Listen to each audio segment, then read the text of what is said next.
Hi friends. US Israel ரெண்டு பேரும் சேர்ந்து ஈரான் மேல ஒரு போர். உடனே ஷேர் மார்க்கெட் எல்லாமே பெருசா விழுந்துரும், போர் வந்துருச்சு அப்படிங்கிற பயம் இன்னைக்கு சோசியல் மீடியா எல்லாத்துலயும் இருக்கு.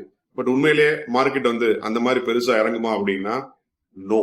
ஏன்னா ஹிஸ்டரியில எப்பவுமே ஷேர் மார்க்கெட் நான் அடிக்கடி சொல்லுவேன் அன்சர்டனிட்டி அப்படின்னு சொல்லுவேன். அதாவது அடுத்து என்ன நடக்க போகுதுன்னு தெரியல அப்படிங்கிற ஒரு பாயிண்ட்ல மட்டும்தான் ஒரு போர் வர்றதுக்கு முன்னாடி ஒரு பயம் இருக்கும்.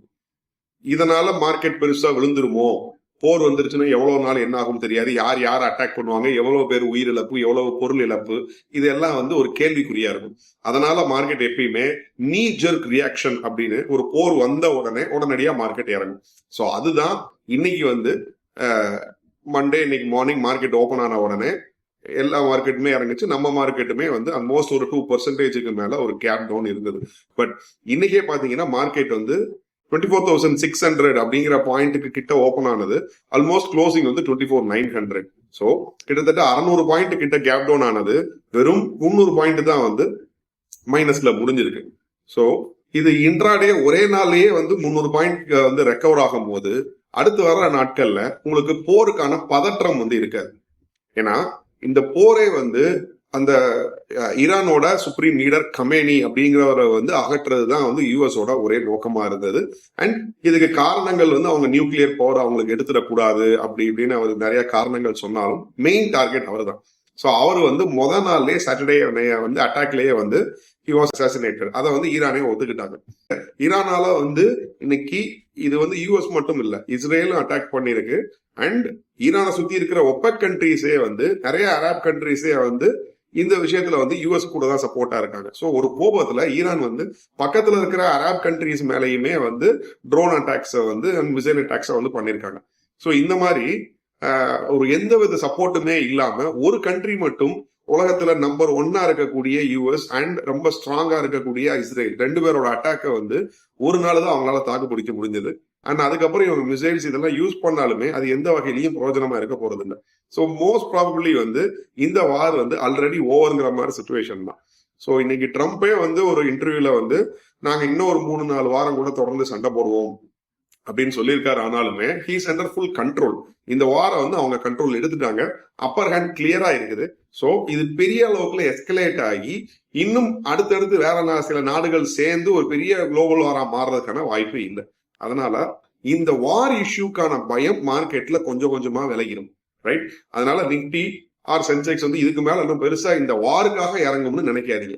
வேற சில காரணங்கள் இருக்கு. இந்த ஏஐயோட பிரச்சனைக்கு ஏஎல் பபுள் இதெல்லாம் நம்ம ஆல்ரெடி பேசியிருக்கோம். அந்த மாதிரி காரணத்தினால மார்க்கெட் அடுத்து இறங்கினாதான் உண்டு. ஸோ இந்த பிரச்சனை அவ்வளவுதான். இதுக்கப்புறம் நம்ம பெருசா இது ஈரான் இஷ்யூ வச்சு நம்ம யோசிக்க வேண்டியது. இதுக்கு ஒரு நல்ல அழகான எக்ஸாம்பிள் அப்படின்னா ரஷ்யா உக்ரைன் வார் 2021 நமக்கு பயமுறுத்துது. ஐ திங்க் ஒரு 4-5 நாள் தான் மார்க்கெட் அதுக்கு நெகட்டிவா ரியாக்ட் ஆச்சு. அதுக்கப்புறம் எந்த மார்க்கெட்டுக்குமே பெருசா ரஷ்யா உக்ரைன் வாரை பத்தி நம்ம யோசிக்கவும் இல்லை, பேசவும் இல்லை. மீடியாக்கள்ல எழுதினாலும் அது மார்க்கெட்ல இம்பாக்ட் கொடுக்கவே இல்லை. ஆல்மோஸ்ட் 5 வருஷம் தொடர்ந்து அந்த வார் இன்னும் நடந்துகிட்டு தான் இருக்கு. ரஷ்யா உக்ரைன் மேலையும் அட்டாக் தொடர்ந்துகிட்டு தான் இருக்கு. பட் மார்க்கெட் அதை தாண்டி வந்துருச்சுல. அதே மாதிரிதான் இந்த யூஎஸ் ஈரான் இஷ்யூவும் இருக்கும்.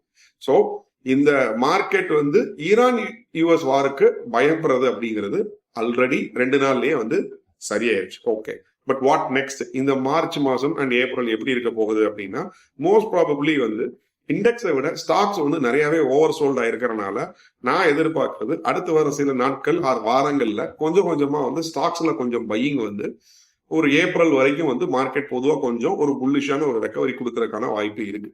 ஸோ இது ஆல்ரெடி லாஸ்ட் ஒரு நிறைய வருஷங்கள் நீங்க எடுத்து பாத்தீங்க அப்படின்னா பொதுவாகவே மார்ச் ஏப்ரல் குவார்டர்ல நிறைய அட்ஜஸ்ட்மெண்ட்ஸ் ஃபண்ட் மேனேஜர்ஸ் பண்ணுவாங்க.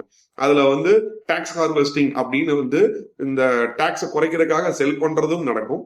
அண்ட் என்ஏவி ப்ராப் அப் அப்படிங்கிற மாதிரி ஒரு மியூச்சுவல் ஃபண்ட்ஸ் எல்லாமே அவங்களோட ஃபண்ட் நல்லா பெர்ஃபார்ம் பண்ணிருக்குன்னு காட்டுறதுக்காக கொஞ்சம் பை பண்றதும் நடக்கும். அண்ட் அசட் கிளாஸ்ல அவங்க ஒரு அலோகேஷன்ஸ் குறிப்பிட்ட கம்பெனிகள்ல இந்த அலோகேஷனை கூட்டணும், இதுல பெர்சன்டேஜ் குறைக்கணும் அப்படிங்கிற மாதிரி சில விஷயங்கள் அட்ஜஸ்ட்மெண்ட்ஸ் தான் இருக்கு. ஸோ இது எல்லாமே இந்த மார்ச் அண்ட் ஏப்ரல் குவார்டர் எண்டிங்ல தான் நடக்கும். ஸோ மோஸ்ட் ப்ராபபிளி அடுத்து வரப்போற நாட்கள்ல இண்டெக்ஸோட ஸ்டாக்ஸோட மொமெண்டம் கொஞ்சம் நல்லா இருக்கிறதுக்கான வாய்ப்பு இருக்கு. ஸோ ஓரளவுக்கு இந்த பயம் கொஞ்சம் கொஞ்சமா செட்டில் ஆச்சு அப்படின்னா ஏப்ரல் வரைக்கும் வந்து ஸ்டாக்ஸ்ல வந்து நல்ல குவாலிட்டியான ஸ்டாக்ஸ் வந்து கீழே இருந்து ஒரு ரெக்கவரி ஒரு 20-30% கொடுக்கறதுக்கான வாய்ப்பு அடுத்து வர நாட்கள்ல இருக்கும்னு நான் நம்புறேன். Okay, bye all. இன்னொரு வீடியோல பார்ப்போம்.